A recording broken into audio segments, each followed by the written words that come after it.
오늘 본문을 통해서 우리는 계속되는 주님의 비유의 말씀을 듣게 됩니다. 오늘 본문은 등불 비유라고 불리는데요, 엄밀히 말하면 등경 위에 두는 등불 비유라고 해야 될 겁니다. 등경 위에 두는 등불. 이 비유를 통해서 주님께서 오늘 저와 여러분에게, 우리에게 무엇을 말씀하시려는 것인지, 그 복되고 참되신 주님의 음성을 모두 들을 수 있는 그런 우리 모두이기를 간절히 소원합니다. 자, 21절 말씀 보십시오. 같이 읽죠. 시작. 또 그들에게 이르시되 사람이 등불을 가져오는 것은 말 아래에나 평상 아래에 두려 함이냐 등경 위에 두려 함이 아니냐. 자, 사람이 가져온 등불이 등장합니다. 등불.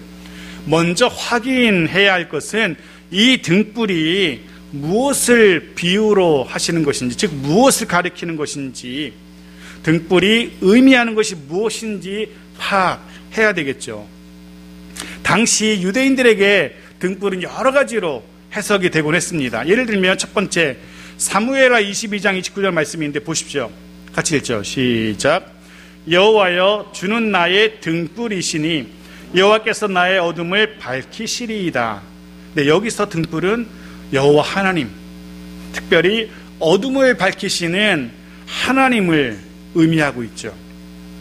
그뿐만 아닙니다. 두 번째, 열왕기하 8장 19절 말씀 같이 읽죠. 시작. 여호와께서 그의 종 다윗을 위하여 요다 멸하기를 즐겨하지 아니하셨으니 이는 그와 그의 자손에게 항상 등불을 주겠다고 말씀하셨음이더라. 여기서 등불은 다윗의 자손이신 메시아를 의미합니다. 즉 다윗과 그의 자손들에게 메시아를 주실 것을 예언하는 메시아에 대한 이야기입니다. 여기서 등불은 메시아를 이야기합니다. 마지막 한 가지 더 보죠. 세 번째, 시편 119편 105절인데요. 같이 읽죠. 시작. 주의 말씀은 내 발의 등이요 내 길의 빛이니이다. 여기서 등불은 무엇이겠습니까? 여호와 하나님의 말씀, 특별히 걸음을 안전하게 어두움 속에서도 밝히 비추어서 안전하게 걸을 수 있도록 인도하시는 말씀을 의미합니다. 네, 여호와 하나님으로 혹은 메시아로 혹은 말씀으로 유대인들에게 등불은 이렇게 다양하게 해석이 되곤 했습니다. 마찬가지입니다. 오늘 우리가 읽었던 이 본문 비유, 주님의 이 비유에 등장한 등불도 여러 가지로 해석할 수 있습니다. 앞서 지난주에 보았던 씨 뿌리는 자의 비유에서처럼, 그리고 시편 119편의 해석처럼 말씀으로도 해석이 될 수 있습니다. 혹은 구약 성경의 예언처럼 이 땅에 오실, 그리고 이 땅에 오신 다윗의 자손 메시아 예수 그리스도를 의미하는 것으로도 해석될 수 있습니다. 또한 그가 오심으로 인하여서, 예수께서 이 땅에 오심으로 인하여서 이 땅에 선포된 하나님의 나라로도 해석이 가능합니다. 여러 가지로 해석이 가능합니다. 하지만 전체적인 문맥을 보면은 사람이 가져온 등불, 이 사람은 예수님을 의미합니다.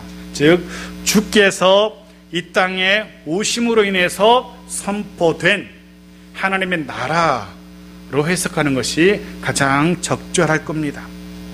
네, 오늘 마가복음 4장 21절에 등장하는 이 사람이 가져온 등불은 바로 예수께서 이 땅에 오심으로 인해서 선포된 하나님의 나라를 의미한다고 보아야 될 겁니다. 물론 주님께서 이 땅에 오셔서 선포하신 복음의 말씀으로도 해석할 수 있습니다. 하지만 결국 주님이 선포하신 그 말씀의 주제, 주님이 전하신 복음의 주제는 항상 하나님의 나라였기 때문에 오늘 맥락에서 등불은 하나님의 나라로 해석하는 것이 가장 적절하다는 것입니다. 우리는 지난주 씨 뿌리는 비유, 땅에 떨어진 씨앗의 비유를 통해서 이 땅에, 아니 우리의 삶에, 우리 심령과 우리의 가정에 말씀의 씨앗이 뿌려졌다는 사실을, 그리고 그로 인하여서 우리의 삶에, 우리의 가정에, 우리 일터, 지금 말씀이 뿌려진 그곳에 풍성하게 자라나야 하는 하나님의 나라에 대한 이야기들을 우리가 묵상할 수 있었습니다. 오늘 이 본문 등불의 비유를 통해서 주님은 또 다른 교훈을, 즉 하나님 나라에 대한 또 다른 교훈, 또 다른 가르침을 우리에게 들려주시고 계신 겁니다. 자, 본문을 계속 살펴봅시다. 등불은 말 아래나 평상 아래 두지 않는다라고 말씀을 하십니다. 말. 이 말은 달리는 따그덕따그덕 달리는 말이 아니라 곡식 같은 것을 담아서 재는 그릇을 이야기합니다. 그림을 제가 준비했으면 보십시오. 하나 넘겨주세요. 그림 없어요? 그림 넘겨주세요. 하늘아. 있죠. 네, 저겁니다.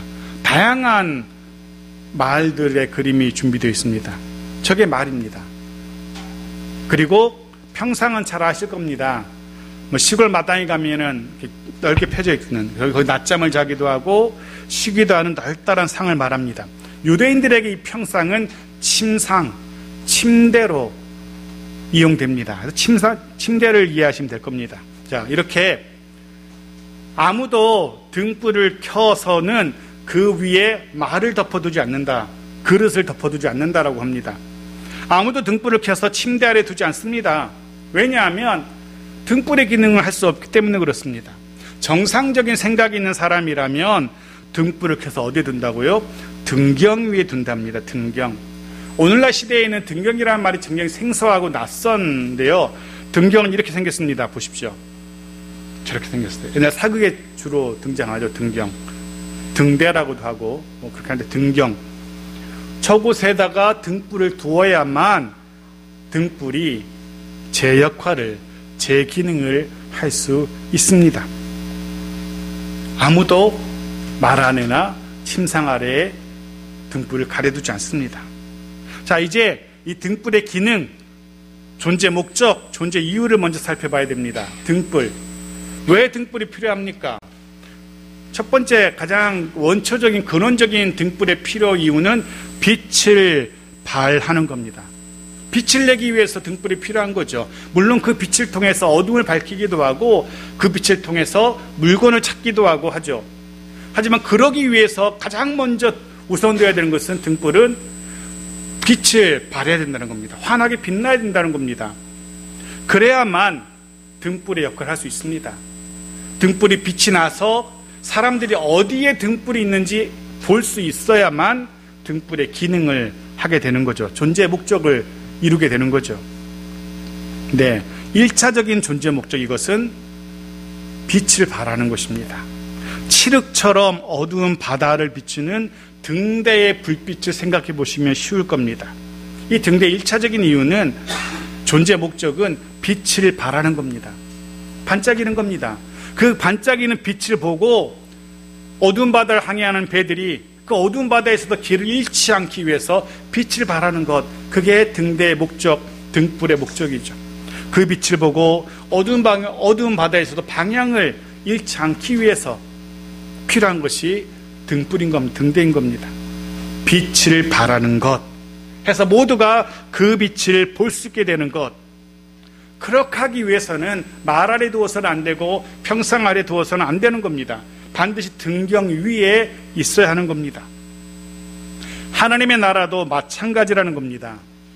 하나님의 나라도 그와 같다는 겁니다. 마치 등경 위에 두는 등불처럼 환하게 빛나야 된다는 겁니다. 그리고 빛나게 될 겁니다. 해서 모두가 볼 수 있게 되고 깨달을 수 있게 되고 그렇게 될 겁니다. 그렇게 되어야 합니다. 22절 말씀 보십시오. 같이 읽죠. 시작. 드러내려 하지 않고는 숨긴 것이 없고 나타내려 하지 않고는 감추인 것이 없느니라. 이 우리말이 참 어려워요. 이게 뭔 말입니까? 드러내려 하지 않고는 숨긴 것이 없고 나타내려 하지 않고는 감추인 것이 없느니라. 무슨 수수께끼처럼 뭔 말인지 모르겠어요. 왜 이렇게 심하게 말하면 왜 이렇게 이따위로 어렵게 번역했는지 모르겠어요. 일단 우리말 번역에는 번역되어 있지 않지만 문장의 맨 앞에는 왜냐하면이라는 단어가 있어요. 그리고 그 문장을 헬라어로 직역하면은 막바로 번역하면 이렇게 돼요. 왜냐하면 숨긴 것은 드러내기 위해 아닌 것이 없기 때문이다. 이중부정으로 되어 있는데, 이중부정은 강한 긍정이에요. 이런 말이면 아주 쉽게 해석하면 이렇게 돼요. 숨긴 것은 반드시 드러나기 마련이다. 너무 간단하잖아요. 숨긴 것은 반드시 드러나기 마련이다. 이거를 너무 복잡하게 꾸어가지고 이상하게 힘들게 번역했는데, 여하튼 22절의 본문은 그런 의미예요. 숨긴 것은 반드시 드러난다는 겁니다. 세상에 완전 범죄 없는 것처럼 아무리 꽁꽁 숨겨도 결국은 드러납니다. 누가복음 8장 17절에도 똑같은 문장이 있는데요. 보십시오. 같이 읽죠. 시작. 숨은 것이 장차 드러나지 아니할 것이 없고 감추인 것이 장차 알려지고 나타나지 않을 것이 없느니라. 좀 더 쉽게 번역되어 있죠. 같은 표현이에요. 숨은 것은 장차 드러나게 될 것이고요, 감추인 것은 장차 알려지고 나타날 것입니다. 해서 어떤 번역은 오늘 이 마가복음의 이 본문을 이렇게 번역하고 있어요. 숨겨둔 것은 드러나고 감추어둔 것은 나타나기 마련이다. 훨씬 쉽게 번역되어 있죠. 근데 조금 쉽게 이해가 되실 겁니다. 하나님의 나라가 그렇다는 겁니다. 하나님의 나라가 드러날 것이고 나타나게 될 거라는 겁니다. 지금은 예수님께서 하나님 나라를 말씀하시던 그때에는, 그 사역의 초기에는 마치 숨겨진 것처럼, 마치 감추어진 것처럼 아직은 사람들에게 많이 드러나지 않은 겁니다. 아직도 많은 사람들이 발견하지 못하고 찾지 못하고 있어요. 하지만 곧 모든 사람에게 드러나게 될 겁니다. 하지만 곧 모든 사람들이 발견하게 될 것입니다. 무엇을요? 하나님의 나라를. 지금은 감추어진 것 같고 지금은 숨겨진 것 같지만 분명 환하게 빛날 것이고 드러나게 될 것이고 발견하게 될 겁니다. 유대인들이 아무리 가리려 해도, 종교 지도자들이, 서기관들이, 바리새인들이, 기득권자들이 아무리 가리려고 해도 결국은 하나님의 나라는 드러나게 될 겁니다. 해서 모든 사람들이 그 하나님의 나라를 발견하게 될 겁니다. 심지어는 당시 유대인들 뿐만 아니라 이방인들까지도 그 하나님의 나라를 알게 될 겁니다. 그 하나님의 나라가 어떤 나라인지, 그 나라가 얼마나 복된 나라인지 알게 될 겁니다. 비록 지금은 미약해 보이는 하나님의 나라이지만 당시에는 정말 미약해 보이는 하나님의 나라였지요.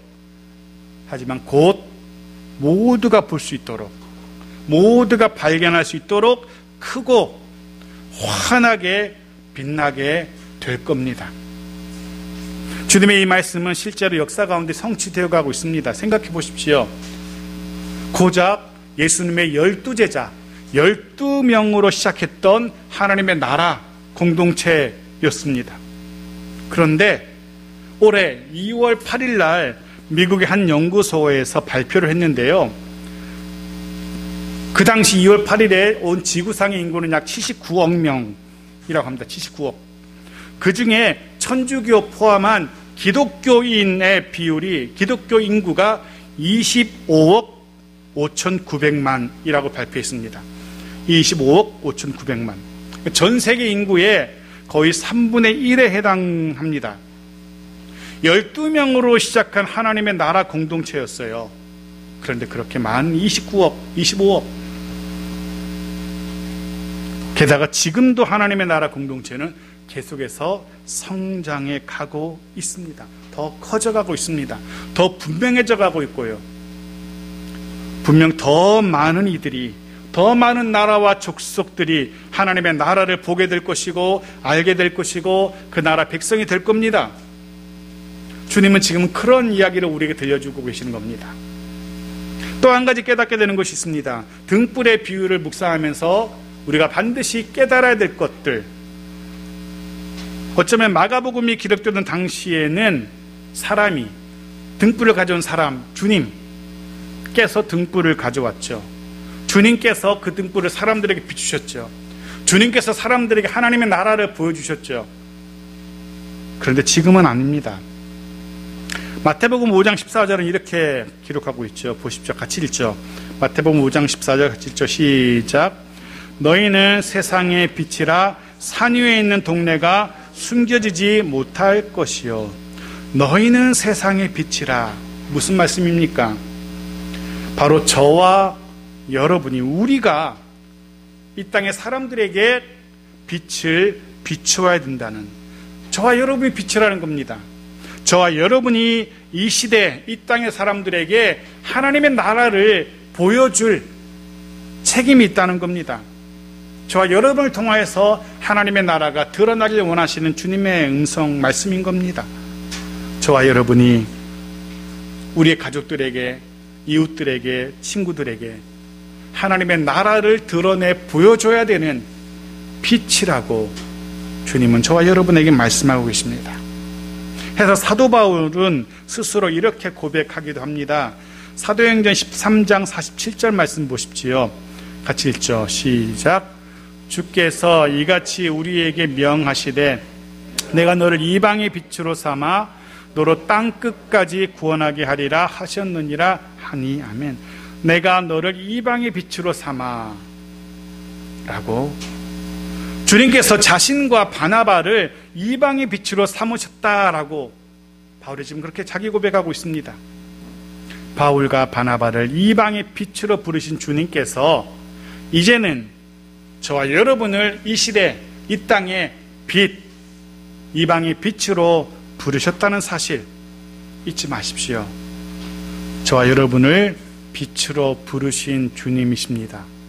우리의 말과 우리의 행실로 환한 빛을 바라는, 그래서 주변 사람들 모두가 볼 수 있도록 밝은 빛을 바라는 우리 모두이기를 축복합니다. 그를 통하여 우리 주변 사람들이 하나님의 나라를 발견하게 되기를 축복합니다. 저와 여러분을 통하여서 우리 주변의 모든 사람들이 하나님의 나라가 어떤 나라인지 발견하게 되기를 축복합니다. 24절입니다. 같이 읽죠. 시작. 또 이르시되 너희가 무엇을 듣는가 스스로 삼가라. 너희의 헤아리는 그 헤아림으로 너희가 헤아림을 받을 것이며 더 받으리니. 이건 또 뭔 말인지 분명 읽기는 읽었는데 무슨 말인지 잘 안 와닿죠. 쉽게 해석해 드립니다. 너희가 나의 이 비유의 말씀, 하나님 나라에 대한 이 말씀을 듣고 들을 귀, 즉 영적인 통찰력으로 듣고 이해한다면, 또 깨달은 그 말씀대로 살기 위해서 시간과 노력을 기울인다면, 해서 하나님의 나라를 위해서 그 나라를 드러내는 삶을 산다면 나는 너희에게 더 받으리니 더 크고 더 놀라운 은혜의 말씀을 들려주겠노라. 이런 주님의 말씀인 겁니다. 너희가 헤아리는 그 헤아림으로, 네가 잘 헤아렸구나, 그럼 내가 더 줄게. 네가 잘 이해했구나, 그럼 더 큰 말씀을 줄게. 이런 의미인 겁니다.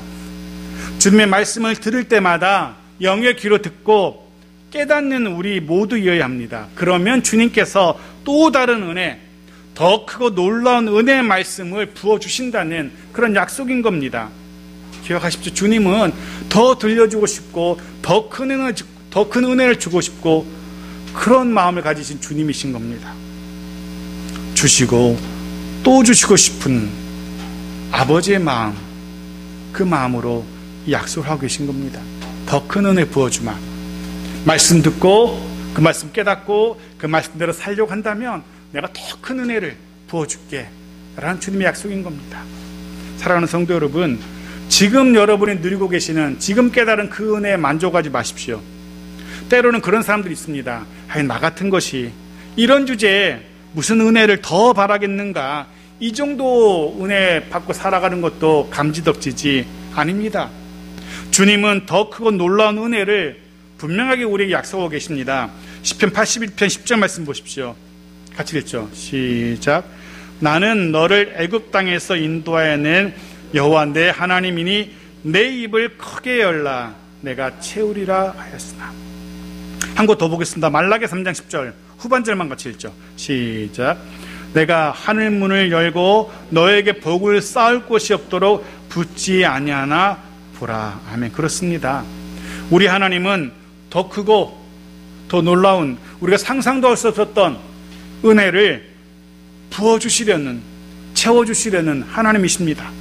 싸울 곳이 없도록 부어주신 하나님이십니다. 하니 우리의 할 일은 우리의 입을, 믿음의 입을 크게 여는 것입니다. 그럼 분명 지금보다 더 크고 더 놀라운 은혜를 주실 겁니다. 사랑하는 성도 여러분, 어제보다 크고 놀라운 은혜를 경험하게 되는 오늘이기를 축복합니다. 그리고 오늘보다 더 크고 놀라운 은혜를 또 내일 누리게 되는 그런 내일이기를 주의 이름으로 축복합니다. 자, 마지막 25절입니다. 같이 읽죠. 시작. 있는 자는 받을 것이요 없는 자는 그 있는 것까지도 빼앗기리라. 이 역시 무슨 뜻인지 쉽진 않죠. 역시 쉽게 해석해 드립니다.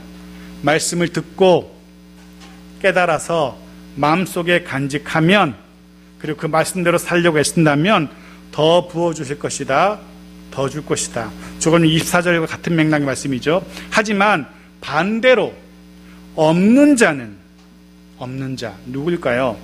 서기관들, 바리새인들, 말씀을 듣고도 예수님께서 보여주시는 발견키 원하신 하나님의 나라에 대한 이야기를 듣고도 깨닫지 못하는 이들, 예수님을 떠나가는 이들, 그들은 자신들이 가지고 있던 것까지도 지금까지 누리고 있던 영적인 위치, 영적인 복들 잃게 될 겁니다. 그들이 지금 가지고 있는 영적인 위치, 영적인 복, 뭘 말할까요? 예를 들면 이런 겁니다. 이들은, 서기관, 바리새인, 유대인들, 이들은 자신들이 유대인이라는 이유만으로, 자신들이 아브라함의 자손이라는 이유만으로 엄청난 자부심을 갖고 살았죠.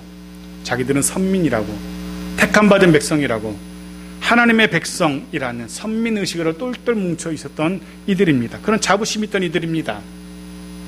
그런데 그런 유대인들을 향해서 주님께서 이렇게 경고하십니다. 마태복음 3장 9절 말씀 보십시오. 같이 읽죠. 시작. 속으로 아브라함이 우리 조상이라고 생각하지 말라. 내가 너에게 이르노니 하나님이 능히 이 돌들로도 아브라함의 자손이 되게 하시리라. 아브라함이라는 선택받은 민족이라는 엄청난 자부심을 가지고 있던 유대인들이었는데 주님께서 뭐라고 말씀하십니까? 이 본문을 다른 번역은 이렇게 번역하고 있는데 하나 보여주실래요? 같이 읽죠. 시작. 그리고 너희는 속으로 주제넘게 아브라함이 우리의 조상이다 하고 말할 생각을 하지 말아라. 내가 너에게 말한다. 하나님께서는 이 돌들로도 아브라함의 자손을 만드실 수 있다. 보십시오. 주님의 말씀의 뉘앙스가 느껴지시는죠. 주제넘게 너희가 아브라함의 자손이라고 그런 자부심 갖고 있는데 주제넘는 소리 하지 마라. 주님 그렇게 말씀하고 있어요. 유대인들이 가지고 있었던 그 말도 되지 않는 아브라함의 자손이라는 그 주제넘는 자부심, 그것마저도 그들은 잃게 될 겁니다. 왜요? 하나님이 그토록 밝히 드러내신 하나님의 나라들, 하나님의 나라에 대한 이야기들을 외면하고 부인했기 때문에 그렇습니다. 하나님의 나라가 선포될 때 그들은 눈을 감고 귀를 닫았기 때문입니다. 주님께서 그토록 환하게 분명하게 하나님에 대해서, 하나님의 나라에 대해서 들려주고 계신데 그들은 그 말씀을 무시하고 부인했기 때문에 그들은 그들이 가지고 있었던 이전에 누리던 그 모든 것들까지도 다 잃게 될 거라는 주님의 경고이신 겁니다. 물론 우리는 그 하나님 나라에 대한 그 다양한 그 풍성한 것들을 다 알지 못합니다. 그저 부분만 알 뿐이죠. 그래서 주님은 때를 따라서 우리에게 또 다른 하나님의 나라의 은혜로운 모습들을 보여주곤 하십니다. 때로는 이런 모습을, 때로는 저런 모습을, 다양한 하나님의 나라에 대해서 우리에게 보여주십니다. 그렇게 보여주시고 들려주실 때 깨달을 수 있는 그런 우리 모두에게 소원합니다. 외면하지 마시고 부인하지 마시고 더 풍성한 하나님의 나라를 경험해 갈 수 있는 그런 우리여야 할 겁니다. 자, 말씀을 정리합니다. 주께서 이 땅에 오심으로 인하여 이 땅에 더 분명하게 드러나게 된 하나님의 나라입니다. 마치 등불의 빛남처럼 환하게 이 땅에 하나님의 나라가 드러나게 되었습니다. 주께서 이 땅에 오심으로 인하여 주께서 선포하신 말씀을 통하여 이 땅의 백성들이 발견해야 되는 하나님의 나라입니다. 주님께서 그 사역을 하고 계시는 겁니다. 하나님의 나라를 드러내 보여주는. 그리고 이제 이 역할, 이 등불의 역할, 사람들에게 하나님의 나라를 드러내야 되는 이 사명, 사람들로 하여금 하나님의 나라가 어떠한지, 어떤 나라인지 발견하도록 해야 되는 이 빛의 사명, 이 사명이 이제는 저와 여러분에게 있다는 사실을 잊지 마십시오. 비록 무더운 여름의 하루하루를 살아가지만, 그런 또 한 주간이겠지만, 우리를 이 땅에 빛으로, 등불로 부르신 주님의 이 음성을 기억하는 한 주간이기를 축복합니다. 주님의 말씀처럼 이 땅을 비추는 우리의 말과 우리의 행함으로 하나님의 나라를 드러낼 수 있는, 하나님의 나라가 어떠한 나라인지 분명하게, 선명하게, 환하게 드러내어 보여줄 수 있는 그런 빛의 사람들로 살아갈 수 있는 또 한 주간의 삶이기를, 또한 8월 한 달의 삶이기를 주의 이름으로 축복합니다.